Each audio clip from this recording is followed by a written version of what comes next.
You may be someone who looks at coins, sees their manages, and says, well, coins like this have an absurdly high manage, which you would be correct if you're talking about coins like 2024 quarters. But today, I'm going to discuss 5 heavily underappreciated coins that have very low manages, and I'm going to compare them to other heavily appreciated key dates from other series, and I'll tell you whether or not it'll be an opportunity for investment, which all 5 of these practically are. So stay tuned. I got the Red Book open, and first off, we're going to discuss the 1873 Closed 3 Shield Nickel. First off, look at the Closed 3 versus Open 3. Now, I generally don't trust the Red Book for general values of coins, but they have a lot of great information, which I do trust. So the 1873 Closed 3 and Open 3, you're going to notice that the Open 3 has almost 10 times the manage, but in G4, it looks to be worth a bit more. The Closed 3 does get superior in value as it goes up in grades, but the Open 3, it's weird how that happens. The Open 3 is not that far behind, and look at the difference. 436,050 versus 4,113,950. If you are a collector of shield nickels, this is one crucial thing to know, because this 1873 Closed 3 is at least a semi-key laying in plain sight. On to the dimes now, and another one laying in plain sight is the 1915S. Now, you may look at this and say, well, it's $15 in G4, but I'm going to show you the mintage. The mintage is 960,000. We're going to go to some other pages of the Red Book and show you which ones are worth more, especially these older ones. Look at these manages, and look at that. 1892S actually has a higher manage, and it is worth 5 times more, according to the Red Book, in G4 condition. 909,710 versus 960,000. Now, I will admit that early dates in the Barber Dime series are quite collectible, but 1915S just appears to be a very overlooked date for practically no reason at all. You see 1894O, only a couple 100,000 coins less, well, 240,000 to be exact. G4 is $70. But if 1892S can be at $75 for 990,710, then why can't 1915S catch up to around $70 for 960,000? The thing is, while 1915S may technically be a very low manage, well, I wouldn't say very low, but I'll say kind of low. There's not much demand for it. Low demand is what causes a lot of these key dates to not be worth much money, and that's exactly what you're seeing right here with this 15S. We're now in the half dollars, and this is something I could go on for hours about. Look at these manages. 1879 through 1890, with the lowest manage being 4,400 for the 1882 and 84 half dollars. You see 350 for the 1882. Now you go online, you can't buy them for these values because they're much rarer than what they seem to be. Just look at the manages. I mean, not a single date between this period had a manage over 12,000 coins. And you see 1882 and 84 do reign kind of supreme, but I'll tell you here in a minute why I think this is a load of BS. You want to talk about underappreciated? Look at underappreciated versus technically over. 1870cc, $1,750 in G4, and that is 54,617.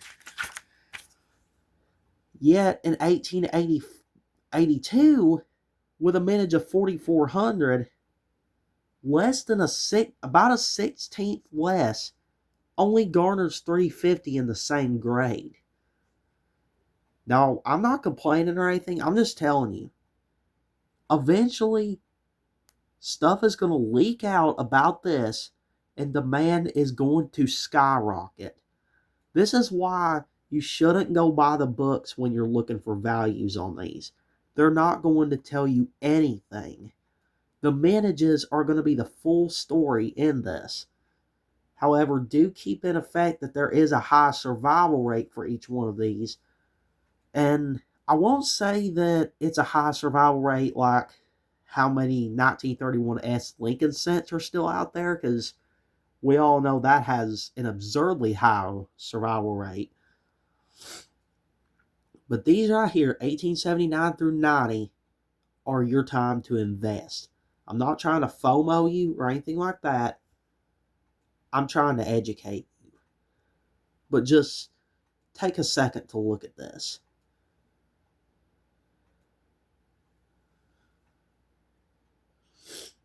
Crazy, ain't it? While the 1931S Lincoln cent didn't make the top 5, I'm going to give it an honorable mention. 866,000 was its mintage, but since there is such a high survival rate about the supply, well, there's a really high demand. I'll say that. But there's enough supply to meet that. Well, at least about enough. You look over here at the 14D, it's about 300,000 coins more and $170 in G4. Yet 31S can only garner 75 in the same grade. This is what's confusing about US coins, especially when you go over to the 3-cent pieces, which are nothing but confusing anyways. You're going to see 1876 with a mintage of only 162,000. And it garners $30 in G4. But it's not much of a premium compared to the other 3-cent pieces. You got 1865 with a mintage of 11.38 million. That's almost 10 times the mintage of an 1876, yet it only garners $11 less in G4. Once again, 1876 is met with enough supply to meet all of the demand, which significantly lowers its value. You can see like 1877 and 78, proof only, they got a little bit of demand to them, at least a little bit. But this whole 3-cent nickel series, if you go buy some of the mintages from 1871 and after, every one of these should really be worth more. That's all I'm going to say about this. And look down here, a couple of honorable mentions. 1884, mintage of 1,700, and it only garners $700 in G4. I know that sounds like a lot, but it's not much at the end of the day. And look at this. 1885, mintage was 1,000. You look at coins like an 1893 Morgan dollar. Those are going to garner $2,000 or more in AG3 to G4. Yet in G4, a coin with 100th of the mintage only goes for 900. I'll tell you, if the math added up, you would be reaching $200,000 or more for an 1885 and G4. Yet the demand is so low that we're stuck at 900 for one. This, along with the 1876, is practically an opportunity for investment.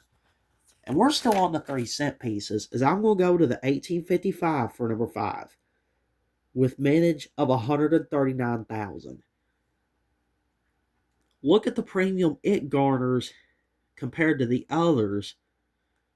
And you got 1851-0 that goes for about the same, yet it has a much higher mintage than the 1855.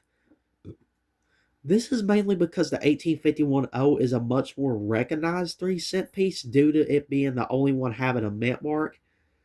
You see right here, let's see if I can pull it up. Yeah, the 1851 New Orleans mint 3-cent piece.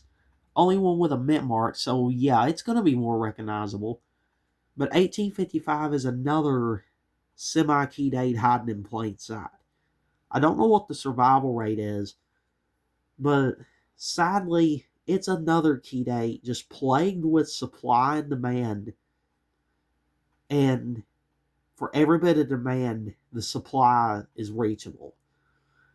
But the $65 value in G4 is practically supported by the other 3-cent pieces with their collectability. Got an honorable mention right here too. That's the 1867 mintage of 4,000. That is 1/25th of the 93S Morgan we discussed earlier. Yet it only garners $500 in G4. I'm pretty sure Gray Sheet bid is around $2,000 in G4 for a 93S Morgan. If you times the 500 by 25, you'd have $25,000 if everything added up. But this is just another reason why supply and demand tell part of the story. Mintages will never tell you the full story, but on coins like half dollars, which I'm going to go to real quick,